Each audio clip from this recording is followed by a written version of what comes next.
Salam sejahtera. Salam sejahtera untuk kita semua. Meskipun Pilkada DKI Jakarta 2017 masih kurang dari 2 tahun lagi, namun tampaknya para penantang Basuki Cahayapurnama atau Ahok akan memerlukan usaha yang tidak mudah untuk mengalahkannya pada Pilkada DKI 2017.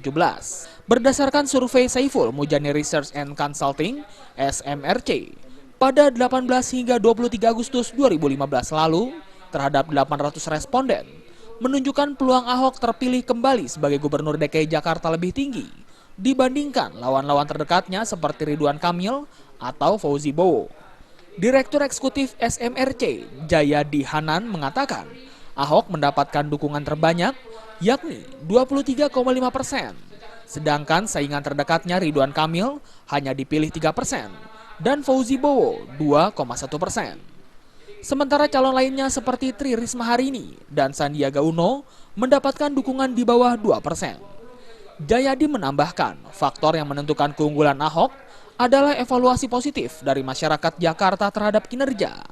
Yang muncul adalah top of mind question itu sementara Pak Ahok itu unggul cukup jauh dari lawan-lawannya secara top of mind ya, yaitu 23,5%. Ada nama-nama lain yang beredar di masyarakat secara langsung, itu ada Pak Ridwan Kamil memperoleh 3,0%, Fauzi Bowo, kemudian ada Tri Risma Harini di sini. Menarik ya, masyarakat juga sudah memperkirakan tokoh-tokoh daerah mungkin akan masuk di sini, seperti Ridwan Kamil, kemudian Tri Risma Harini, Fauzi Bowo masih muncul lagi. Menanggapi survei yang dilakukan oleh SMRC, politisi PDIP Eva Sundari mengatakan peluang Ahok untuk merebut kembali kursi DKI 1 tidaklah mudah. Menurut Eva, akan banyak isu sara yang akan berkembang pada Pilkada DKI 2017 mendatang yang disinyalir bakal mengganjal langkah Ahok. Sampai sekarang kita benar-benar itu capek sekali. Karena terus-menerus itu isu sara itu menjadi senjata yang saya melihatnya trennya naik.